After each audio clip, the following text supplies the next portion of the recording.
día de hoy, el profesor Willy Valdés te trae el tema antonimia. Vamos a hablar de los antónimos. Muy bien, si hablamos de los antónimos, ya vamos a preguntarnos qué son los antónimos. Y para ello vamos a recurrir, como siempre, a los dos campos de la lingüística. En un primer momento, a la etimología. La etimología nos cuenta que la palabra antonimia o antónimo proviene de dos voces griegas. Ha sido el griego el que ha dado origen a esta palabra. Esas voces son las siguientes. Por un lado, anti, y por el otro, onoma. Anti, que significa contrario, y onoma, que significa nombre. Eso quiere decir, querido amigo, querida amiga, que si por A o B quiero establecer un significado etimológico, podría decir que la antonimia es aquello que es contrario al nombre. Así es como ha surgido esta palabra, contrario al nombre. Ahí está. Muy bien. Ahora, eso es en cuanto a su origen. Nosotros queremos saber qué significa hoy en día para el razonamiento verbal. Para ello, ya no vamos a recurrir a la etimología, sino a la semántica. ¿Qué nos dice la semántica? La semántica nos dice que la antonimia o los antónimos vienen a ser varias palabras que tienen escritura diferente y que además, y esto es su característica principal, ¿ya? Su significación es contraria, ¿sí? Significación contraria. Eso quiere decir, profesor, que aquí hay oposición. Así es, así es. Aquí estamos hablando de estricta oposición. Pero, además, tienen que haber dos requisitos muy importantes. La oposición tiene que darse en función al mismo campo semántico y a la misma categoría gramatical. Si me habla del mismo campo semántico, yo ya sé que me está diciendo que las palabras no solamente deben ser opuestas, sino también deben de estar en el mismo campo semántico, es decir, en la misma realidad o, ¿sí? También puedo decir que tienen que estar en el mismo contexto. Y respecto a la misma categoría gramatical, me quiere decir que tienen que ser el mismo tipo de palabras, ¿no? Si tengo yo un sustantivo, de todas maneras, ya su opuesto o su antónimo será un sustantivo. Si tengo un adjetivo, su opuesto será un adjetivo. Si tengo un verbo, su opuesto será un verbo. Eso es lo que siempre debo de considerar cuando hago problemas, ver la categoría gramatical. ¿Para qué? Para aquel que no esté dentro de su categoría gramatical, si la premisa es un sustantivo y en las alternativas me parece un adjetivo, automáticamente lo tendría que eliminar. Otra cosa que es algo universal respecto a los antónimos es el principio de oposición. El principio de oposición es absolutamente necesaria cuando quiero resolver problemas. ¿Qué cosa significa? Que si por A o B yo estoy dentro de un ejercicio y hay varias posibilidades, entonces debo aplicar este principio. ¿Qué significa? Voy a marcar al más opuesto. Voy a marcar al que está más separado, ¿correcto? En cuanto a su oposición. Entonces, el principio de oposición me dirá que se debe marcar el más opuesto. Ahí está, eso debe quedar claro, ¿ya? El más opuesto. ¿Qué pasaría? ¿Sí? ¿Qué pasaría si se me presenta, correcto? Por ejemplo, ¿ya? El antónimo de caliente, ¿no? Y yo encuentro dentro de las alternativas frío y gélido, ¿no? Entonces tendré que marcar el más opuesto. ¿Cuál será el más opuesto de caliente? Gélido. Esa será mi clave. Eso significa el principio de oposición. Cuando nosotros hablamos de las clases de antónimos, vamos a encontrar una diversidad ya de posibilidades. La primera va a ser los antónimos por su oposición semántica, según su significado. Según su significado, vamos a tener aquellos que se oponen totalmente y aquellos que se oponen de manera parcial.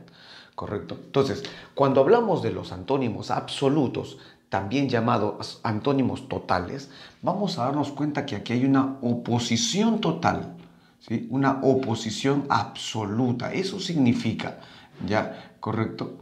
Una oposición total, ¿no? Por ejemplo, no hay puntos medios aquí. Yo podría decir para valiente, podría decir cobarde, su antónimo total. No hay ningún punto medio al respecto. Para persuadir sería disuadir, ¿no? Disuadir. Si tengo yo, por ejemplo, pupilo, ¿no? ¿Qué cosa es pupilo? Pupilo será huérfano o también alumno. Su contrario será maestro, ¿no? Absolutamente, ¿no? Si digo héroe, será villano, ¿sí? Y si digo optimista, será pesimista, ¿ves? Entonces, en estos casos, como son absolutos, no hay gradación, no hay gradación, no hay puntos medios. Lo que sí ocurre con los relativos. Entonces, cuando hablamos de los antónimos relativos, vamos a estar refiriéndonos que acá hay una oposición parcial, ¿sí? Una oposición parcial. Como hay una oposición parcial, entonces hay puntos medios. O sea, puede haber palabras mucho más opuestas, ¿correcto? ¿Ya? ¿Correcto? Entonces, hay palabras más opuestas, ¿no? Hay palabras más opuestas. Correcto. Ahí está. ¿Sí? Eso viene a ser un antónimo relativo. Por ejemplo, para óptimo, ¿no? Yo podría decir su antónimo, malo, ¿sí? Para frío, podría decir caliente, ¿no? Antónimo. Para colosal, pequeño. Recuerda que colosal es gigante, ¿no? Para opulencia, ¿qué podría decir? Pobreza, ¿ya? Su antónimo. Y para egoísta, solidario, ¿ya? Pero dice que estos son antónimos parciales. Eso significa que hay entonces más opuestos. Claro que sí. Para óptimo, por ejemplo, estaría pésimo, ¿no? Pésimo. Para frío, ya, caliente, estaría urente, por ejemplo, ¿no? Colosal, pequeño, podríamos decir mínimo, minúsculo o diminuto, ¿no? ¿Sí? Diminuto. Opulencia, pobreza. ¿Qué cosa podríamos poner aquí? Miseria, ¿no? Y egoísta, solidario, altruista. ¿Te das cuenta? Entonces, en este cuadrito podemos ver que aquí están los antónimos parciales, ¿sí? Y aquí están los antónimos absolutos, la máxima gradación. Si por A o B se me presentaran ambos en un ejercicio, yo tendría que aplicar el principio de oposición y marcaría no al parcial, sino al absoluto, ¿correcto? Al absoluto. Vamos a una segunda clasificación. Cuando hablamos de su morfología, estamos hablando a la estructura de la palabra, cómo está conformada la palabra. De eso estamos hablando nosotros. Aquí vamos a encontrar, por ejemplo, por un lado, a los antónimos morfológicos, ¿correcto? ¿Quiénes son los antónimos morfológicos? Los antónimos morfológicos son aquellos que usan prefijos, ¿correcto? Usan prefijos. Esos prefijos pueden ser prefijos de negación por un lado y prefijos contrarios por el otro.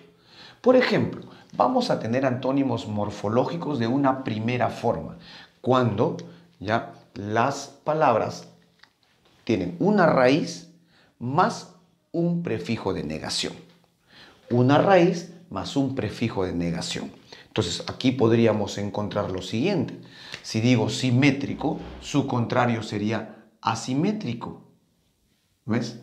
Estos son los antónimos muy fáciles que hay. Moral sería inmoral, ahí está. Posible, imposible, ¿no? Imposible. Yo tendría, por ejemplo, par, dispar, otro prefijo de negación. Sí. Acuerdo, desacuerdo, desacuerdo. Natural, antinatural. Ajá. Y podría tener también fuerte, contrafuerte, ¿no? ¿Te das cuenta? Entonces, ¿qué cosa estamos haciendo? Estamos aplicando prefijos de negación para contrariedad. Corriente, contracorriente también podría ser, ¿correcto? Muy fácil. Basta que le pongas un prefijo de negación a una palabra, la haces su antónima. El segundo caso va a ser cuando tenemos prefijos contrarios dentro de una raíz. O sea, una raíz con prefijos contrarios, ¿sí? Por ejemplo, tendríamos in, ex, ¿no? ¿Correcto? Im, ex. Acá sería im, ¿no? Entonces, por ejemplo, podríamos decir aquí lo siguiente, ¿no? Podríamos decir inhumar y exhumar. Inhumar es enterrar, exhumar es desenterrar, ¿sí? Podríamos decir, por ejemplo, exculpar, ¿no? ¿Sí? ¿Con cuál sería aquí? ¿Cuál creen ustedes? No, aquí podría ser, por ejemplo, inculpar y exculpar, ¿no? Puesto, antepuesto y pospuesto, ¿no? Microcosmos y macrocosmos. ¿Sí? ¿Qué más? ¿Qué podemos poner? Subestimar y sobreestimar. Finalmente, ya podríamos poner monoforme, o sea, una sola forma, con multiforme. ¿Sí? Entonces te vas a percatar que si tú coges prefijos contrarios, también puedes formar antonimia. De esa manera podemos generar aquí en su diferenciación por su morfología. Son los más fáciles de aprender. Antónimos morfológicos, no importa cuál de las formas. Por su morfología, los antónimos también van a ser lexicales. ¿Cuál es la gran diferencia entre los morfológicos y los lexicales? Es que mientras a los morfológicos le importa la estructura de la palabra, a los lexicales eso ni siquiera le va y le viene. En pocas palabras, podemos manifestar que los lexicales no se preocupan por la estructura de la palabra. ¿Ya? No interesa la estructura. ¿Correcto? Además, los lexicales no utilizan prefijos, no usan prefijos.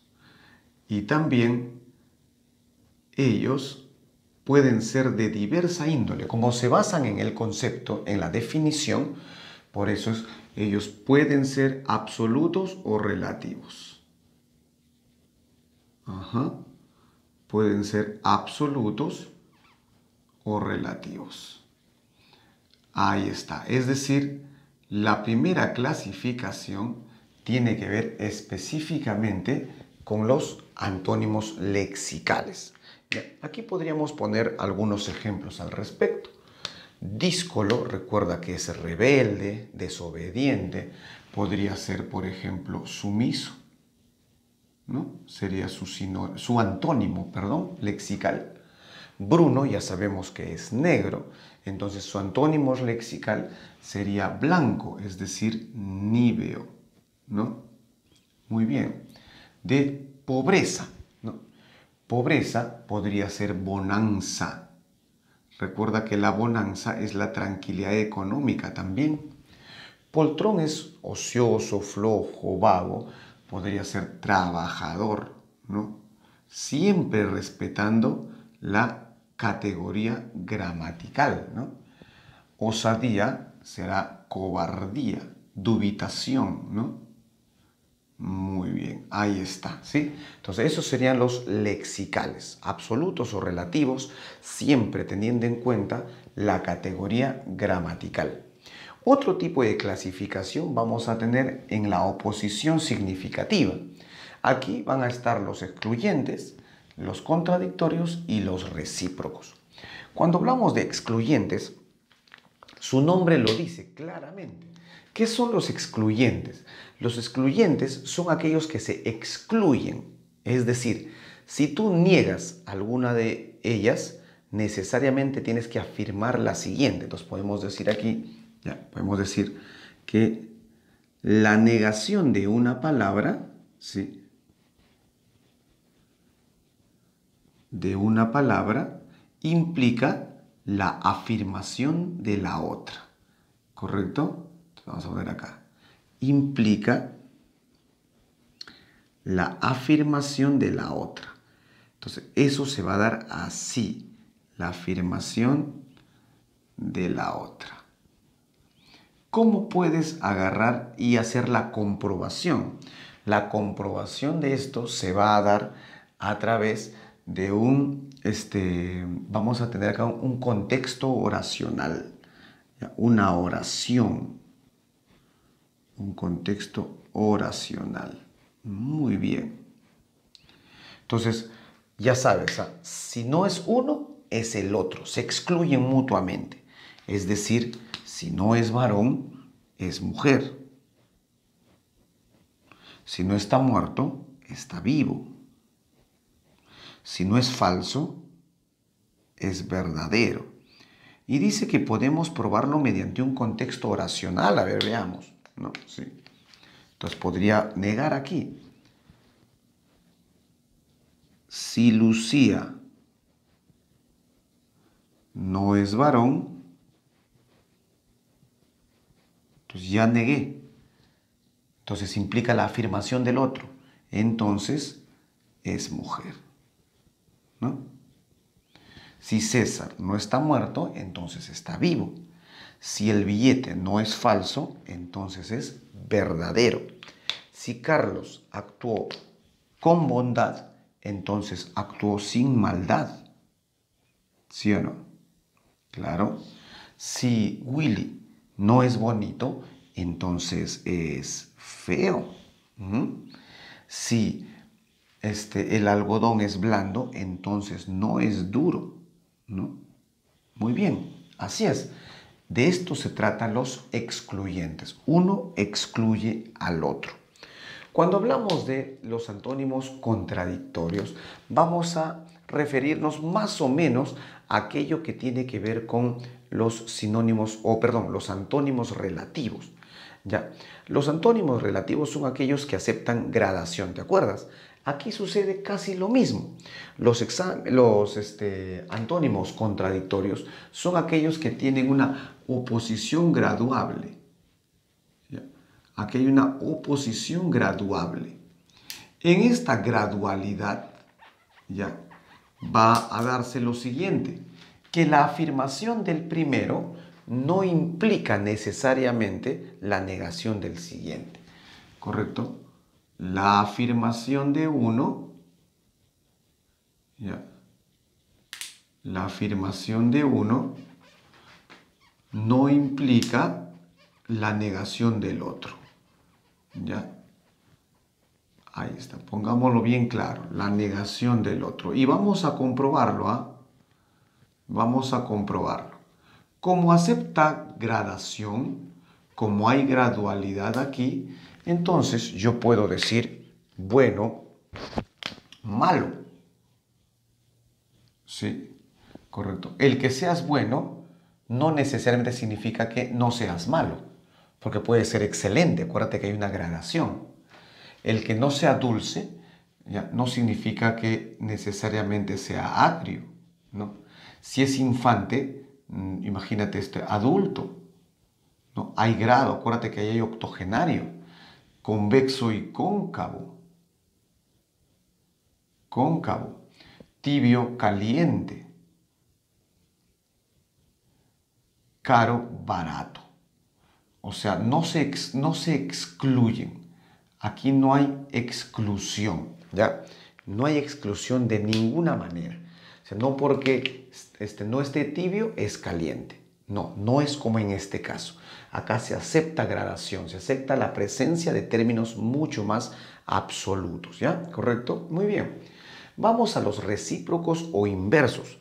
También son conocidos como complementarios.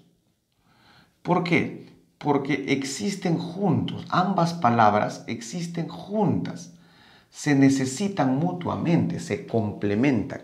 Es decir, la existencia de uno implica necesariamente la existencia del otro. Entonces pongamos acá, la existencia de uno implica, recuerda que necesariamente, la existencia del otro. ¿Ya? La existencia del otro. ¿Cómo lo podemos explicar? Mediante estos ejercicios. Por ejemplo, si es que hay un médico, entonces hay un paciente. Así es, son contrarios, sí, pero se necesitan para coexistir. Si es que hay un profesor, es porque hay un alumno. ¿Ya ves? Ya, si vas a vender, es porque alguien va a comprar. Si vas a hablar, es porque alguien va a escuchar. Ya, si vas a preguntar, es porque alguien va a responder. ¿Te das cuenta? O sea, se necesitan juntos. Si vas a enseñar, es porque alguien va a aprender. Ahí está. ¿Sí? Ahí está. Esos son los recíprocos o complementarios. Vamos a los contextuales. Los contextuales son aquellos que su oposición está delimitada o definida por una oración, ¿sí o no? Por un contexto, por una realidad. Entonces nosotros en los antónimos contextuales podemos decir lo siguiente, que los antónimos contextuales van a depender o van a estar limitados ya por un contexto lingüístico, una realidad lingüística. Entonces aquí definidos por un entorno lingüístico. Por un entorno lingüístico. Ahí está. Precisamente es ese entorno lingüístico el que nos permite hallar ya el resultado. Miramos esa oración, por favor. Es capaz de aglutinar a la gente más dispar. Correcto, más dispar. Muy bien. Bueno, siempre vamos a tener esas posibilidades, ¿ya? De que se presente con una oración o que se presente con un par base o una premisa, ¿no? Entonces, podríamos decir que aquí vamos a tener a una premisa, ¿ya? Y aquí unas alternativas. En el caso de que sea una oración, sería un enunciado y sus alternativas. Todos ellos tienen la siguiente resolución. Lo primero que tienes que hacer es analizar la premisa o enunciado, si es que fuese el caso de ser una oración. Lo segundo, vas a proponer sinónimos. Profe, un ratito, ¿no se está equivocando? No. Vas a proponer sinónimos. ¿Para qué? Para que amplíes tu posibilidad de contradicción. Porque en el paso 3 vamos a analizar las alternativas, ¿correcto? Vamos a analizar las alternativas buscando precisamente la oposición, la contrariedad, ¿sí? Y finalmente vamos a marcar la respuesta. Ya, marcar la respuesta. Vayamos al ejercicio del contextual. Dice, es capaz de aglutinar a la gente más dispar. Bueno, yo tendría que buscar primero, tal como me indica acá, ya, sinónimos de aglutinar. Entonces podría decir aquí, por ejemplo, que aglutinar es reunir, ¿no? También es juntar, ¿no? Reunir y juntar, ¿no? Juntar. Una vez que ya hice eso, voy a buscar opciones de contrariedad. Si yo digo reunir, puedo decir separar, ¿sí? Puedo decir dispersar. Muy bien, que serían antónimos de aglutinar. Ahora voy a la oración, pero la oración me dice a la gente más dispar. O sea, si se trata de gente, no necesariamente necesita que lo separes, sino que lo disperses. Es el principio de mayor oposición, acuérdate. Entonces, en este caso, dispersar sería ya el antónimo contextual, ¿ya? El antónimo contextual. Vamos a nuestro ejercicio. ¿Ya? Allá sabemos la estructura, una premisa con sus alternativas. Muy bien, la premisa dice RAES. Entonces, paso número 1, a ver, analizar la premisa o enunciado. RAES, cuando yo lo analizo, me voy a dar cuenta que RAES es un adjetivo. Es un caso muy peculiar de adjetivo porque termina en es, que es un sustantivador. Pero RAES es un adjetivo. Entonces voy a ver, leal, famoso, elevado, aprensivo, honorable. Todos son adjetivos, así que hay que seguir analizando. Vamos al siguiente. Proponer posibles sinónimos a RAES. Bueno, yo le voy a poner, por ejemplo, ya, vil, indigno, despreciable. Ahí está, ¿sí? Esos son sus sinónimos, vil, indigno y despreciable. Muy bien, entonces comienzo a buscar opuestos para vil, indigno y despreciable. Primero, si es vil, indigno, no va a ser famoso, su contrario. Tampoco va a ser elevado, ¿sí?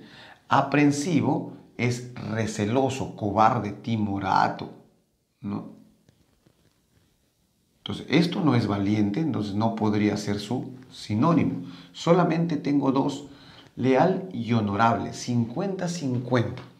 Pero vil, indigno no implica traición, implica actuar sin honor, sin ética. Por eso el más opuesto aquí será honorable y esa tiene que ser tu respuesta. Vamos a ver aquí, para practicar, dos opciones.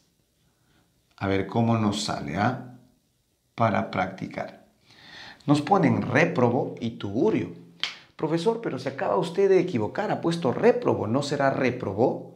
No, no es réprobo, es réprobo. Y voy a analizarlo, analice las alternativas. Entonces, analizar la premisa, réprobo es un adjetivo. Muy bien. Réprobo como adjetivo significa, ¿qué cosa? Condenado. Proscrito, ¿no? Bíblicamente también es hereje, malvado, ¿no? Pero tenemos condenado, proscrito. Si es que es condenado, entonces condenado en primera acepción no es criticado. Entonces felicitado no podría ser, agradecido tampoco. Lo voy a eliminar. Para ser emancipado tendría que ser esclavizado y no está esclavizado, está condenado. Entonces, emancipado tampoco puede ser. Recuerda que emancipación es liberación. Entonces, tengo absuelto y exonerado. Condenado ante la ley. Entonces, exonerado no es cuando tienes una condena, sino cuando tienes algún tipo de deuda, ¿no? Entonces, absuelto, en este caso será nuestra clave. Condenado es aquel a quien se le ha aplicado la ley. Absuelto a quien se le ha perdonado, ¿correcto?, la aplicación de la ley. Mientras que exonerado solamente es perdonado, ¿no? Sí, evitado, ¿no? Disculpado. Entonces no entra dentro de la cuestión legal, que es mucho más fuerte. Vamos a tugurio. Tugurio, analizo, ¿ya? Y pongo sus sinónimos. Tugurio, aunque usted no lo crea, tugurio significa choza, cabaña. De repente le interesa, puede ser cuchitril. Usted lo puede poner también, choza, cabaña, cuchitril, ¿correcto? Muy bien. Si es choza, cabaña, cuchitril, voy a comenzar. Ornato, que es adorno, no va a ser, ¿sí o no? Nobleza, que es una clase social o una característica, tampoco. Ya, si es choza, habitación sería una de sus partes, entonces no podría ser tampoco. Entonces tengo dos opciones, urbanización y palacio. Pero urbanización es el conjunto de casas urbanas, ¿correcto? Mientras que palacio es una casa de lujo. ¿Cuál sería más opuesto hacia choza, cabaña y cuchitril? Obviamente, la palabra palacio, ¿sí? Y así terminamos esta bonita parte teórica de los antónimos, ¿sí?